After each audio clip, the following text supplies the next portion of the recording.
Lettre reçue le 30 avril 2023.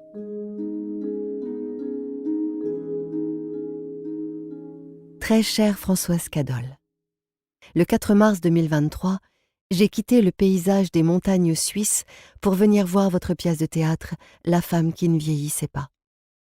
En vous écrivant ces quelques mots, je réalise que ça va faire déjà 2 mois. Comme le temps passe. Un temps qui a été retiré à Betty, car si on peut penser qu'il s'agit d'abord d'un cadeau qui lui a été donné, il est évident qu'il n'est rien de moins d'autre qu'un vol. Pour tout dire, je me demande s'il est déjà arrivé à quelqu'un de ne jamais espérer que le temps n'ait plus d'emprise. Je l'avoue, je l'ai moi-même souhaité de tout mon cœur. Quelle naïveté! Car si la vie m'a appris quelque chose, c'est que si nous parvenons à aimer chaque jour que nous vivons, à nous délecter de chaque instant aux côtés de nos proches, c'est justement parce que le temps passe. Si ce défilement s'interrompt, alors il paraît évident que tout événement perdra en saveur et en couleur. Chaque seconde est précieuse.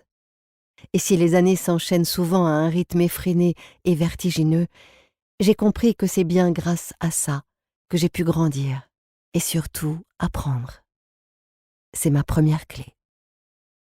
Tout au long de la pièce de théâtre, j'ai eu beaucoup de compassion pour Betty, même lorsqu'elle dansait et qu'elle virevoltait, enivrée par ce qui lui arrivait ou ne lui arrivait plus. Bien sûr, votre magistrale interprétation n'a fait qu'accentuer ce sentiment, car elle était l'exacte représentation que je m'en fais. Qui, comme Betty, n'aurait pas savouré? Pour autant, il était évident que cette ivresse ne pourrait pas durer éternellement. Alors oui, j'ai compati par avance de ce qui allait lui arriver. Mon cœur de maman fut frappé lorsque son fils la présente comme une cousine. J'espère de tout mon cœur que le mien m'appellera maman pour toujours. Et pour ce faire, ce n'est pas avec mes amis que je danse et virevolte, mais bien avec mon fils. C'est avec lui que je chante et c'est avec lui que j'apprends.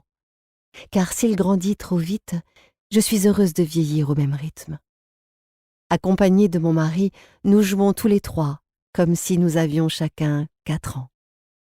Parce que le temps est précieux, et si nous n'avons aucune emprise sur lui, nous pouvons, à mon humble avis, lui faire un pied de nez.